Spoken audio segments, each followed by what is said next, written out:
Stonehenge, the silent circle of secrets, on the windswept plains of southern England. A circle of ancient stones stands tall against time, mysterious, majestic, silent. This is Stonehenge, a riddle in rock that has puzzled humankind for over 5,000 years. A circle born of earth and sky here, in this lonely landscape, they raised colossal stones to the sky, long before the modern world, before the Roman legions marched across Britain, and before the pyramids of Egypt touched the clouds. People gathered on Salisbury Plain. Over centuries, its builders evolved their plans. By 2500 BCE, they hauled massive sarsen stones, some weighing over 25 tons, and blue stones transported from 150 miles away in Wales. But why?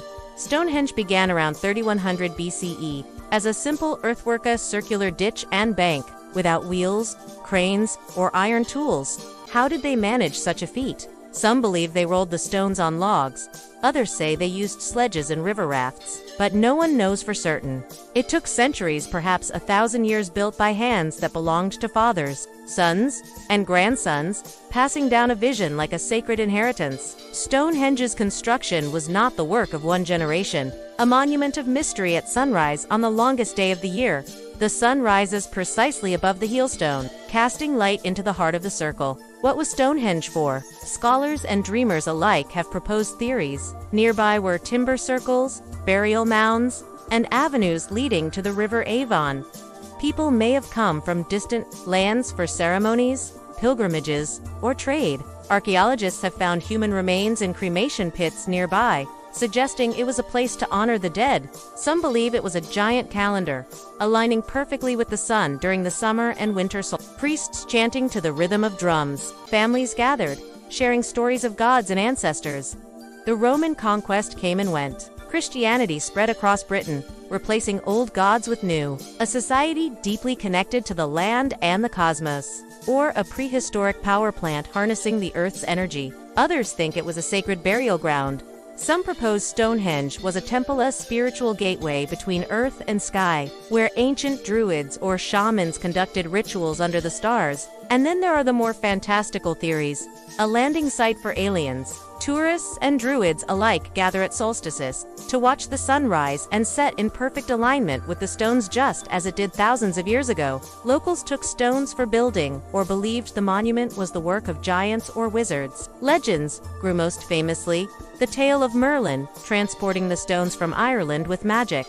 Yet despite centuries of study, Stonehenge keeps its secrets. Archaeologists uncovered new discoveries, traces of feasts, tools, and even DNA evidence showing people had traveled from as far as the Mediterranean to visit the site. And I will outlast you all. Life around the stones in its prime. Stonehenge was the center of a vibrant landscape. Imagine the scenes: flickering fires at dusk, shadows dancing across the stones. Stonehenge wasn't an isolated monument. It was part of a wider sacred complex, a hub of life and death. The stones in silence as centuries passed.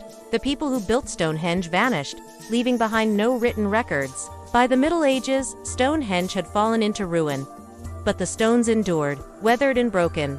They stood as silent witnesses to the rise and fall of civilizations. Stonehenge today, in the 20th century, efforts began to preserve Stonehenge. Today, Stonehenge draws over 1 million visitors each year. It's a reminder that Stonehenge isn't just an ancient ruin. It's a bridge between past and present, a monument where science and spirituality meet. The eternal circle. Stonehenge is more than stones in a field. It is a timeless symbol of human curiosity, ingenuity, and belief. Perhaps it's true, meaning was never meant to be known, only felt, a place where the earth meets the heavens, where the living commune with the dead, and where time stands still. As the sun sets behind the great sarsens, the silent circle whispers, "I am older than your cities, older than your gods."